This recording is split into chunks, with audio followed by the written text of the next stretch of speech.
Thank you very much, and thank you to the British Lung Foundation and the Royal Society of Medicine for asking me to speak today. As you've heard, I am a consultant in palliative medicine. I'm really pleased to see I haven't entered the room, because the first thing people do when told that I work at a hospice is tend to run in the other direction. And I just want to reassure you that if you do get a referral to see a palliative medicine consultant or any member of a palliative care team or are referred to a hospice, hospices aren't just about death and dying. The aim of a hospice is to try to improve quality of life, to try to keep you as well as possible for as long as possible, working alongside the consultants, the respiratory teams that we're talking with here today, working together they control your disease, we help to control the symptoms. Okay, so don't be frightened of us. We hope to give you some control over what's happening.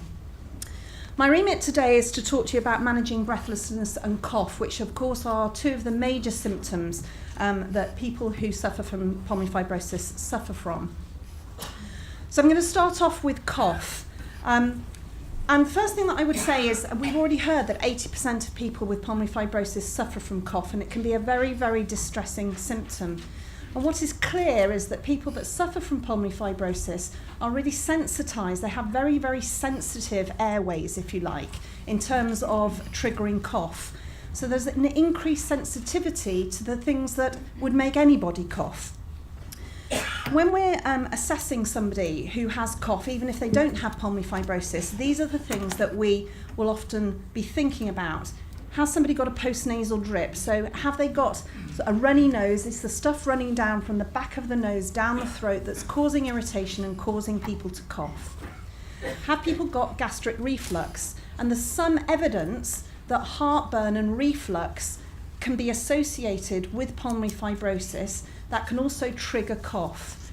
And actually the reflux can be asymptomatic. So you might find yourself on treatments for reflux even if you haven't got indigestion, because what we know, and one of the investigations that often is performed, is to test to see whether you are having acid refluxing up into the bottom of your gullet, because if that happens, sometimes that can trigger cough.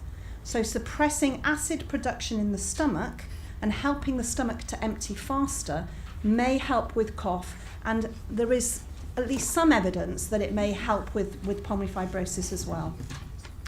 The other thing is mucus retention. We've heard that mostly the cough associated with pulmonary fibrosis is a dry cough, so you don't cough up very much sputum. That's not true for everybody.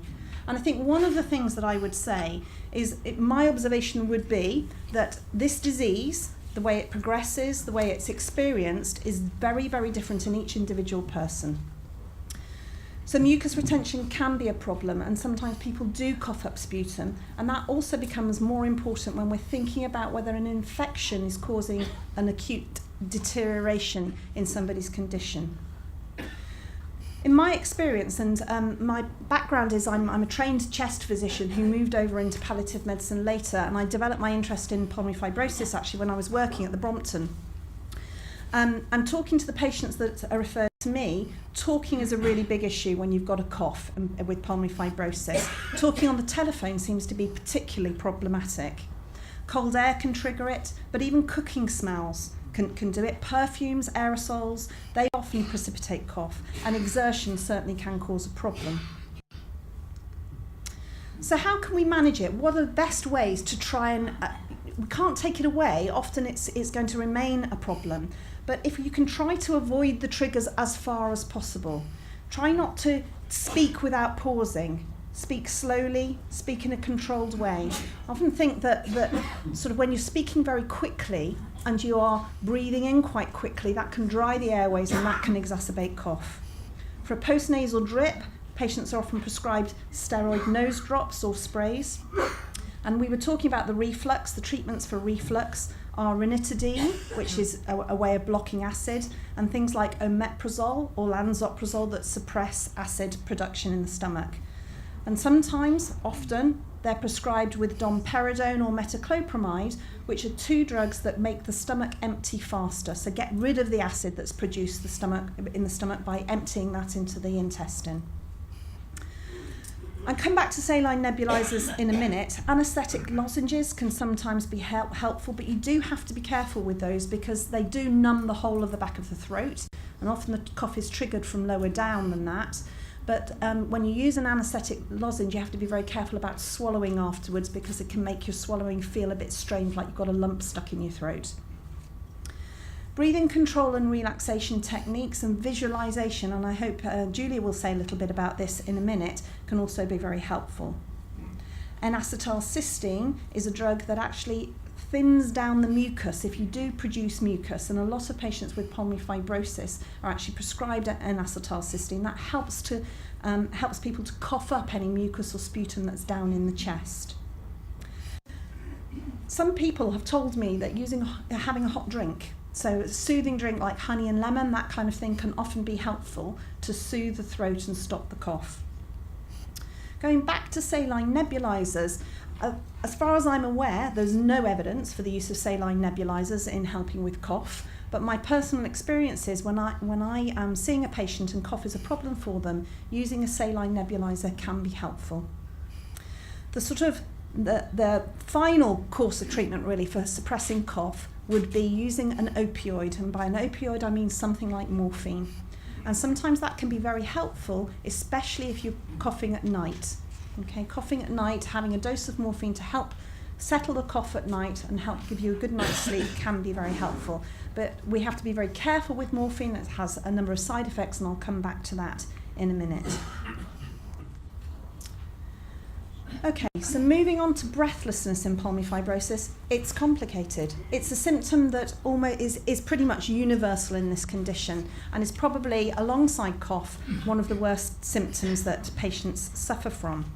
The reason it's complicated is it's not always directly related to lung function or oxygen saturations. So you can have two people with exactly the same set of lung function tests, exactly the same levels of oxygen in their blood. One person will be really unable to get out of the house, the other one will still be walking around doing shopping. Okay? And it's really difficult to predict where a patient is going to sit just looking at lung function and oxygen levels. Clearly, if you've got poor lung function tests and lower oxygen levels, you're more likely to be breathless, but there's quite a lot of variability. It's also affected by lots of other things, not just your lungs, and I'll come back into that in a second. We've already heard about how inflammation and scarring is the primary problem in pulmonary fibrosis. And the thickening of the alveolar wall, so those little air sacs that we heard about earlier, means that oxygen can't get into your blood very well. The low oxygen levels that result from that make you feel breathless because your brain recognises you need more oxygen, so it drives you to breathe harder and faster. It also drives your heart to beat faster to try and deliver the oxygen that it is in your blood round to the muscles and all the essential organs as well as it possibly can. But part of the sort of response that your body has to low oxygen levels and breathlessness is it can make you feel anxious, and I'm sure a lot of you in the room recognise a feeling of anxiety when you get breathless. The problem is that anxiety itself may make people feel breathless. So you get into this vicious circle, vicious spiral downwards of anxiety, breathlessness. So you get breathless, that makes you anxious, and the anxiety makes you breathless, and down you go, down the spiral, until you end up in a massive panic attack. The other thing that we need to consider is thinking about other things like pulmonary hypertension, which is fairly common in pulmonary fibrosis, which is a response of the blood vessels really in the lungs to the persistent low oxygen levels, which mean the pressures on the right side of the heart and through the pulmonary circulation are raised, and that in itself can also contribute to breathlessness.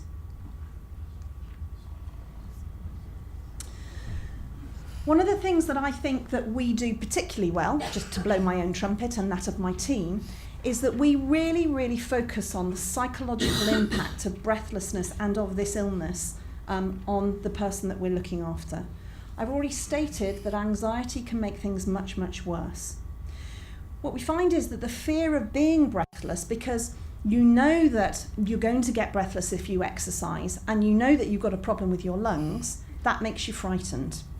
And that means that you exercise less. and that means you become unfit, which means when you exercise, you become more breathless, and that makes you frightened, so you exercise less. And before you know where you are, you become unfit on top of the background lung disease that you have. And that's why pulmonary rehabilitation and maintaining exercise within the constraints of your illness is so important. The other thing that we need to think about is the expectation of what you should be doing. For me, I always talk to my patients about there is no should, okay? It's about what you can do, not what about you think you should be doing. For people with this illness, as the condition progresses, they often struggle to reduce the level of expectation about what they should be doing. So they expect, or they want at least, to be able to do the things that they were still doing 5 years ago. And of course that's not achievable. It's just not. We can do whatever we can to maintain function as long as possible by using all sorts of different techniques, by keeping people active, by prescribing oxygen, by putting things in place at the home to try to keep people independent for as long as possible. But actually at the end of the day, life is not going to be the same as it was 5 or 10 years ago. And if we can reduce the level of expectation and make realistic goals, that is going to improve people's quality of life. There's something called the Kalman Gap, which we talk about in palliative medicine, and that's the difference between the level that a patient expects to be able to function at and the level that they can actually function at. If that gap is big, there is good evidence that quality of life for that individual person will be poor. If we can bring those two things together and help people to come to terms with their current level of function, having got it as good as we possibly can, then quality of life improves. And that's across a lot of different diseases, not just pulmonary fibrosis. When I see people, when I meet people for the first time, I'm often faced with somebody who is breathless and anxious and coughing and angry and frustrated. And I start to talk to them about the things that we can do to help. And eventually we move on to all sorts of, I talk about a toolbox, the things that I can put into a toolbox to help people live with their disease. And often I come across this attitude of, I'm not going to give in. I'm not going to give in to this illness. I'm not going to let it take over in my life. I'm not going to use my oxygen outside the house. I'm definitely not going to use a wheelchair because that's giving in. And what I say to them is, well, that's one way of looking at it, of course. But what I like to do is turn it on its head, because actually what I see is that you are allowing the disease to take over your life. Because without the things that I can put in your toolbox, like oxygen, like a wheelchair, and so on and so forth, you are allowing the disease to prevent you from doing the things that you want to do, like getting out of the house. So please, just think about it a little bit differently. Think about it that the best way to fight this disease is to use whatever we can give you, whatever we can help you with, to keep active, to keep doing the things that you want to do. That's a better way, I think, of looking at it. There's a certain element of embarrassment, of course, using oxygen and wheelchairs outside the house, but that soon wears off when you see that actually it's a really positive thing to do. It's a really positive, a positive way of living your life, because you don't want to be stuck at home. You know, you want to be able to go out and experience things, you want to be able to do things, you want to have something to talk about, because actually if you're stuck in four walls, not really going out, not really able to do things, that really limits the enjoyment that you're getting out of life and the conversations that you can have with other people. The other thing that we try to do in the hospice with our psychological support is try to help people with living with uncertainty. We've already heard how difficult it is to predict the course of this illness. We've already heard about how prognosis can be very uncertain, and my observation would be that it's very, very difficult to know exactly what lies ahead for each individual. So it's about living in the moment and making the most of how we are now. And CBT can be a really, cognitive behavioural therapy can be a really useful tool in that. And I guess I'm running out of time because Geraldine stood up. I just want to mention drug interventions, because I can't stand here and talk to you about the management of breathlessness without that. Two main groups of drugs down at the bottom of this slide. Benzodiazepines, you might recognise some of these names, lorazepam, diazepam, midazolam, and opioids like morphine and oxycodone.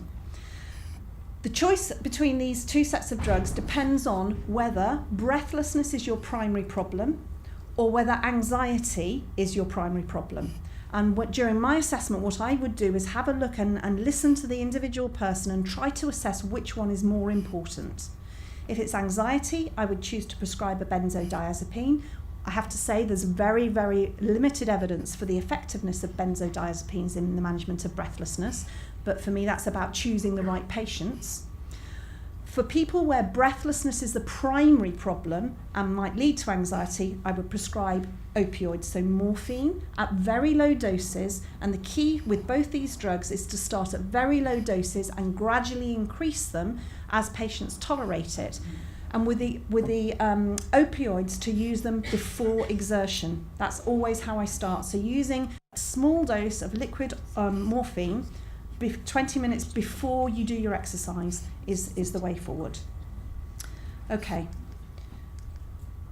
My last point that I want to make is about carers. We did a little bit of research at the Hospice of St Francis 18 months ago when we asked the patients what the most important thing was that we offered the hospice that they weren't getting elsewhere. And universally, the answer was the carers. We heard about the huge numbers of people that live with this disease. I would say more than double it, because it's not just the patients that live with this disease, it's the carers as well. And it's really difficult for the carers to manage this. We have to focus more on carer support. We have to educate you carers who are looking after the people that suffer from this disease day in and day out. We have to support you. We have to teach you. We have to help you manage this condition. You live with it too. Okay, I'm going to really quickly go to my last slide. And this is about giving you some hope. Okay, this is a gentleman, I have permission to use his picture, a gentleman called Don and his wife Lynn, who, as you can see, he's on oxygen. He bought his own portable concentrator, and this is him on a cruise. Okay, so he went off on a cruise. He was really sick. He could not walk at all. He was confined to a wheelchair, and he did a European cruise with his wife. This is him at their captain's table. And this is actually when he was extremely poorly, and he died not long after this picture was taken. But look at him. He's having the time of his life. He had a fantastic time, and this is something that Lynn will remember forever. Okay, and we were able to help with organising that for him, making sure that he had everything that he needed, making sure that he had all the information with him that he wanted. And that, for me, is what the care of people who have more advanced disease is all about. We also do some help and support earlier on in the course of the disease as well. So please don't worry. My sort of final message is, please don't worry if you're referred to see somebody at a hospice or a palliative care consultant. Right? We're about improving your quality of life and managing your symptoms so that you and your family can live with this disease better. Thank you.